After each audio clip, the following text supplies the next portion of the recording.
So I have some interesting food cards. These food cards we developed, and they have some very interesting spiritual thoughts connected to every food item. I'll take spinach. Okay. I'll take the cherry. Welcome to everyone who is here to celebrate the World Food Day 2023 with us. Water is life, water is food. This year's theme makes us think how deeply these three words are connected: water, life, and food. So I would love to welcome you all to join us for this little conversation. I know in the age of short span of attention, this is a challenge to be tuned in for an hour-long conversation, but the two guests that we have today and the amount of depth of experiences they carry with them and the beautiful conversation that you see happening between them, I'm sure you will not miss it and you will not realize that, oh, where did the 1 hour go? So please join us to welcome Dr. Vandana Shiva and Sister Jayanti. Dr. Vandana Shiva is someone who doesn't need an introduction when you talk about food systems. Vandana Shivaji is an Indian scholar, environmental activist, food sovereignty advocate, ecofeminist, and she is someone who has been not just known for her powerful voice, but her deep wisdom that comes from the roots that she recognizes herself with. Soil, not oil, staying alive, the Earth's Democracy are some of the books that she has written that has shaped the way today people think about food systems. So a very warm welcome to Vandana ji. Our second guest today is Sister Jayanti. Sister Jayanti is the additional administrative head of the Brahma Kumaris, the world's largest spiritual organization to be led by women. She is a spiritual teacher, much sought after international public speaker, author, and a visionary leader, guided by spiritual values and principles. She is also the organization's representative to the UN in Geneva since 1982. And her role within this space of UN and UN related events has been very crucial as she brings to the world the voice of the faith groups. Sister Jayanti has championed the cooperative role of spiritual organizations in creating a just and peaceful world and has brought spiritual principles to discussion tables of politicians, economists, business leaders, scientists, and nearly every stakeholder of our times. So, a very interesting mix. We have Sister Jayanti and Dr. Vandana Shiva, a beautiful combination of science and spirituality coming together to bring our focus back on today's topic, that is, water is life and water is food. Welcome to you, Vandana ji. Welcome to you, Sister Jayanti. Thank you. And I It hope always is wonderful to be with you and see you. it's been beautiful to connect with you again, Vandanaji. But by food, in fact, I was totally indifferent to it. I thought one could live with very little. And food concerns were very low in my priority of life. My mind was preoccupied with physics and quantum theory and non-locality till 1984. When the land, the most prosperous land of India, the state of Punjab, the land of 5 rivers, erupted in violence. And 15,000 people were killed. And that same year, thousands died when a pesticide plant leaked in the city of Bhopal.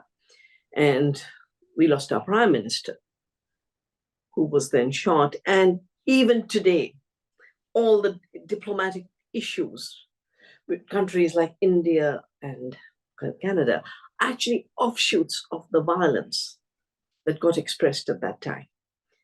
And my looking at agriculture began really in search of peace, in search of a non-violent system of farming. I did a book for the United Nations University called The Violence of the Green Revolution, because I understood what the context of violence was. It was chemicals, it was commodification and commercialization. It was not thinking about life on earth, the soil, the water.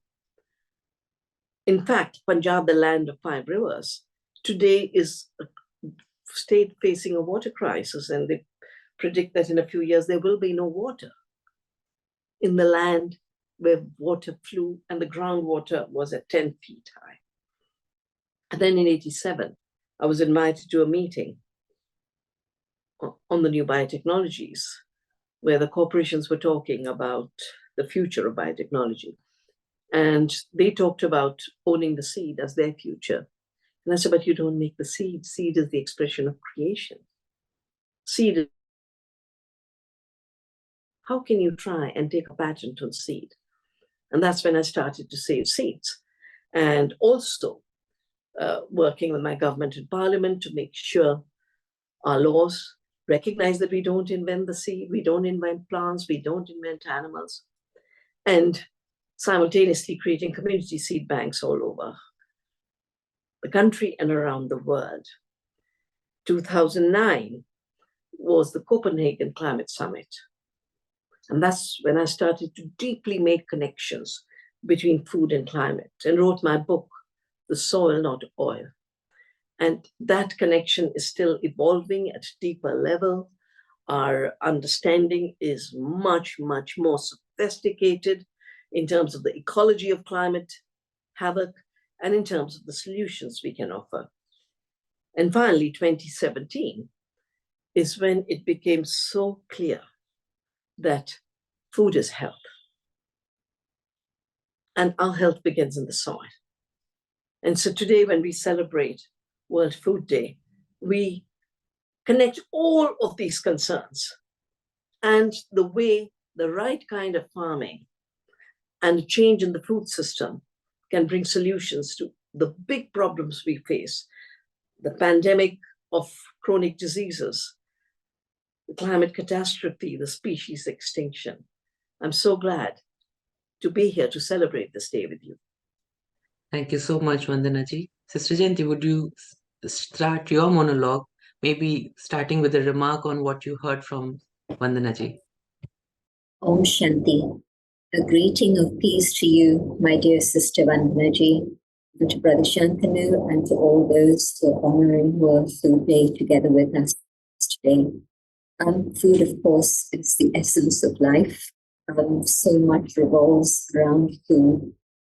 And attending the climate change conferences, and especially the one that you mentioned, Vandana ji, in Copenhagen, was a huge eye-opener for me. Understanding what we've done to climate, environment, and all of this, and how it impacts absolutely every part of our life. And you've mentioned so many things that are linked together. I'd like to mention two specific perspectives. One is that we are what we eat, and food that is plant-based is not only good for the environment because of less space, 1/8 of the space that's needed for meat production rather than plant production, but also water. And this year, World Food Day is honoring water as life, and also water as energy and whatever it is that brings us together in human life. And so plant-based diet actually takes up only 1/8 of the amount of water that meat-based diet takes up. And so through the years, I've come to understand that apart from the spiritual significance of non-violence of food when plant-based, but also in terms of health, which of course is such an important factor in human life, but also in terms of actual ecology. Having food that is plant-based is so very, very important. And so all three factors, whether it's spiritual, whether it's the health, or whether it's environment. But also the other thing that I've been made aware of just recently, in fact, as recently as yesterday, we've been having a conference here in Abu, and it was a summit that brought together leaders from many different perspectives. And we had a woman who runs the millet campaign, in fact, a whole movement, and she works with the Indian government And in terms of food security for the future, she was explaining how millet is the one grain that is absolutely able to flourish under desert conditions, and so needs very little water. And Vandana, you were talking about the water shortage, not only in Punjab, but generally speaking, the whole wide world, and especially India. And so millet takes up very little water, but also apparently it flourishes even in high degree temperatures into the 60s. That was something amazing for me. And so this year is being celebrated as the year of the millet, and there's so many different varieties of millet. And just a very interesting anecdote, and that is that this lady was invited to produce 70 varieties of diet based on millet, which she did for the full menu. And the whole of the G20 food served was plant-based, but also where the presidents and the prime ministers stayed in hotels, of course, they had the option of choosing whichever they wanted. But out of respect for all the things that had been shared in the summit, none of them chose meat-based diet. They all chose plant-based diet. So I think it says a lot. This start for just looking at the situation about food and agriculture and how we can bring in different methods of agriculture, planting millet. I know that it thrives in Italy. I was there recently. I met a farmer who has been working with millet. So I know that it is something that people can begin to appreciate across the world. Enough said from my side. There's things that I'm sure will come up later on. But yes, it would be lovely to have a dialogue with you.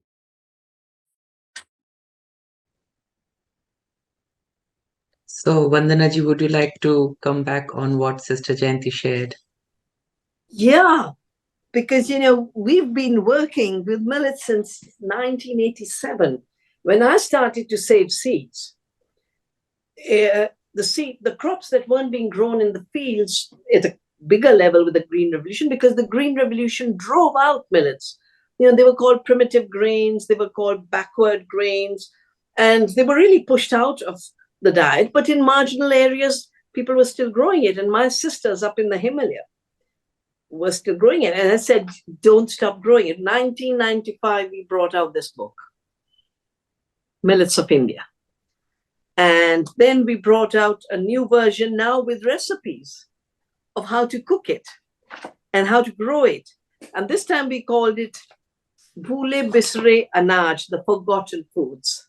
Bhule Bisre used to be a program on Indian radio about Bhule Bisre Gi, the forgotten songs. So we said these are forgotten foods, which we must make future foods. And as Sister Jayanti said, it's being made future foods, which also shows you 95 to now is 23 years and 5 years. So 3 decades, and a decade before that, 4 decades of quiet service. And you're so right, Sister Jayanti. Millets, a big part of the water crisis, not just in India, but around the world, is chemical agriculture. Chemical agriculture needs water. 10 times more water to produce the same amount of food. That is why Punjab, which has never run out of water, growing Green Revolution rice and Green Revolution wheat, it's running out of water. But this was not their crops. Wheat was, but it was makki ki roti and sarson ka saag. It was millets, jowar, bajra. Disappear. You don't see a plant of millets anyway in the areas which have kind of become monocultures of rice and wheat. And the millets are so generous and so beautiful. They use 250 millimeters of water. But the kind of research we do in Vandana on the ecology of the soil, the ecology of biodiversity, the ecology of producing with biodiversity, the millets give back much more to the soil. And we're doing research right now on and I hope some of you will come to the Navdanya Research and Training Farm, which we call the Earth University, because the Earth teaches us. We're doing research on how much more millets give back to the soil in terms of nutrition. Of course, my calculation 10 years ago was, if we was eating millets again, because the staple of India used to be millets, staple of Africa used to be millets. Poor Africa is eating corn, and we are eating impoverished rice and wheat because the chemical agriculture loses nutrition. All my research is showing 70 to 80% nutrition gone. But millets are nutritionally dense. Using very little water, they give us a lot of nutrition. So per unit water, they're the only kind of food that we should be growing because it provides more nourishment. Every ration shop should be having millets. Every midday meal scheme in school should be having millets. Every program of women and children, ICDS, should be having millets. So the public programs, and when people say, oh, the rich buy it, but we create a situation where khadi, which used to be the poor people's clothing, has become a rich people's clothing. Millets, which is a poor people's grain, can become a rich people's grain if we don't put it into the public feeding program. India is the country which spends the highest amount on public food programs. Those public food programs must become programs of procuring organic without chemical food, fertilizers, and procuring millets so that everywhere farmers can grow it, save their water, regenerate the soil, but most importantly, have decent incomes, because every debt of the farmer is of costly seed and costly chemicals. So we can create a debt-free society, but also a hunger-free society and a malnutrition-free society and a thirst-free society, because we built back the water. We've just done program last year. The difference in soils where we put organic matter and the soils that are putting chemical fertilizers, the difference in soil moisture was 15%. So if there's no water in the soil, and there will be no water in the soil if we've not given back organic matter, then we have a drought. And if we have climate change and the drought is more extreme, then we have a crop failure. So whether it's climate change or malnutrition, millets are really important for the future.